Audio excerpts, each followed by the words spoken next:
The winter in Oslo arrived with an unforgiving stillness, burying the city under a heavy shroud of snow. From my window, the fjord looked like hammered steel, reflecting the gray sky. Most people seek warmth when temperatures plunge, but I found solace in the freezing air. It matched the quiet, deliberate numbness that had taken over my life. 6 months earlier, I discovered my marriage of nearly a decade was a carefully constructed performance. My wife, Vivian, had decided that our shared life was no longer sufficient.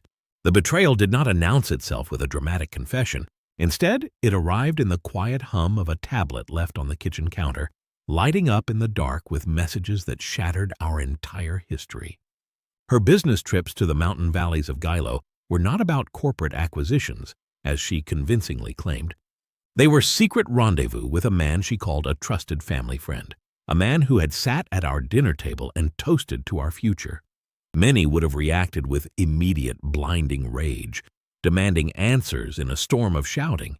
But anger is a volatile fuel. It burns too hot and leaves behind nothing but useless ash. I chose a different path, paved with patience and precision. I wanted her to feel the slow, inevitable weight of her choices. I did not want a loud confrontation. I wanted the quiet, undeniable collapse of her illusion of security. Vivian prided herself on absolute control over her environment.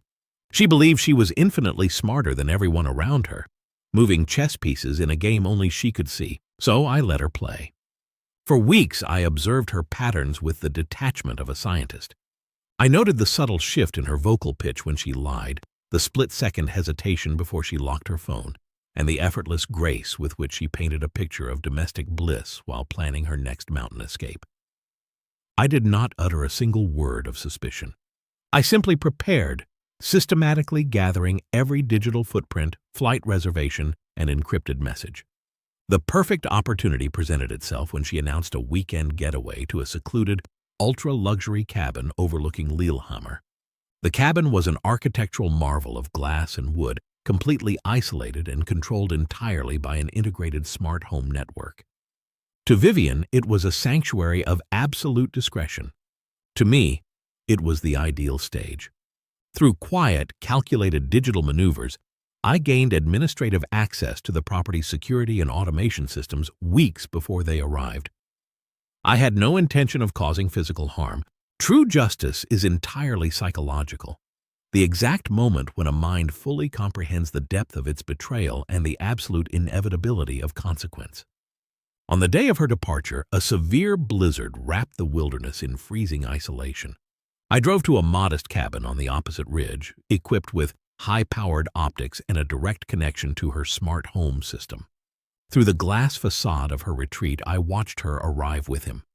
They walked in laughing, shaking snow from their coats, completely oblivious that every step, every glass of wine, and every whispered word was being monitored and recorded. I sat in the darkness, sipping bitter coffee, feeling a profound sense of calm. There was no malice left, only the cold execution of a necessary equation. As the storm grew into a howling gale, physically isolating them, I began the sequence. First, I manipulated the cabin's heating algorithms, allowing the temperature to slowly plunge. Next, I blocked their cellular signals, simulating a storm-induced network failure. They were cut off from the world, yet remained unaware of the trap closing around them.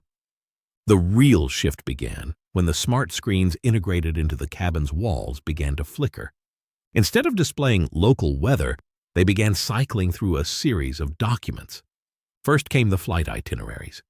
Then the private bank ledgers detailing the funds she had diverted.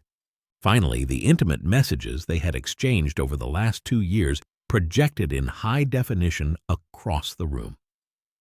I watched through the security cameras as the atmosphere in that luxury cabin shattered instantly. Vivian froze, her eyes wide with terror as she stared at the glowing text, the color completely draining from her face. Her partner paced frantically, waving his phone in search of a signal. He rushed to the front door, but the smart locks, programmed to remain sealed during a system emergency, refused to budge. The isolation was total. They were trapped in a cage of glass, surrounded by the undeniable, illuminated proof of their deceit. For hours, with no escape, Their romantic facade disintegrated into panic and bitter, ugly arguments. But the lesson was never meant to remain confined to that cabin. At midnight, with a single keystroke, I initiated the final transmission. The entire digital archive of their betrayal, paired with the live feed of their frantic breakdown, was sent simultaneously to our families, their business associates, and the corporate board.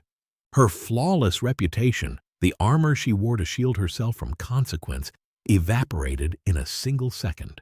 By the time the storm subsided and the local technician arrived to reset the system, her world was in absolute ruins. When we finally met in the offices of our legal counsel, the fierce, untouchable woman was gone, replaced by someone utterly defeated and hollow.